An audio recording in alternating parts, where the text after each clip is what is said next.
Assalamualaikum warahmatullahi wabarakatuh. Saya Emilio Junino Rizam Fidripawo dari kelas 10 MIPA 4. Dan di video ini saya akan menceritakan kembali hikayat Hang Tuah dalam bentuk cerita pendek. Di sebuah desa, tinggal seorang pemuda pemberani yang bernama Hang Tuah. Hang Tuah lahir dari ibu bernama Dang Merduati dan ayah bernama Hang Mahmud. Mereka tinggal bersama di Sungai Duyung. Karena kesulitan hidup mereka pindah ke Pulau Bintan, sebuah negeri yang besar dengan harapan mendapat rezeki di situ. Di negeri tersebut, mereka hidup sangat sederhana dan bekerja keras untuk mencukupi kehidupan mereka.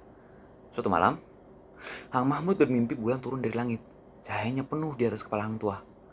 Mimpinya tersebut kemudian dia beritahukan kepada anaknya dan istrinya.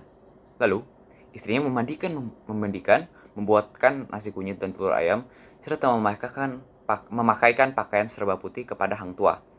Lalu, Hang Tuah didoakan oleh para pemangku adat. Hingga pada pagi hari, terjadi pemberontakan di tengah pasar. Semua orang berlarian menyelamatkan diri, namun Hang Tuah tetap meneruskan pekerjaannya, sampai ibunya Dang Merduati menyuruhnya untuk naik ke atas toko. Saat itulah Hang Tuah melawan semua pemberontak seorang diri, dan semua pemberontak itu tewas di tangan Hang Tuah.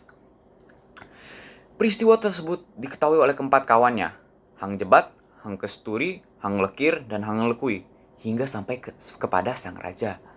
Sang raja lalu menyuruh ajudannya untuk mengundang Hang Tuah datang ke istana. Namun, karena sikap iri yang dimiliki ajudan sang raja, ia lalu menghasut sang raja dengan memfitnah Hang Tuah.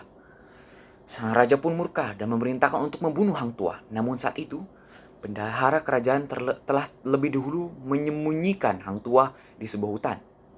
Tergantilah posisi Hang Tuah di kerajaan oleh Hang Jebat, sahabatnya. Keris sakti Hang Tuah yang ia miliki sekarang dimiliki oleh Hang Jebat. Dengan kekuatan keris tersebut, Hang Jebat dengan mudah merebut tahta kerajaan dari sang raja. Tak ada satupun yang bisa melawannya saat itu. Sang raja pun pergi dari istana dengan menyesali keputusannya membunuh Hang Tuah. Tetapi saat itulah bendahara kerajaan memberitahu kepada sang raja bahwa Hang Tuah masih hidup.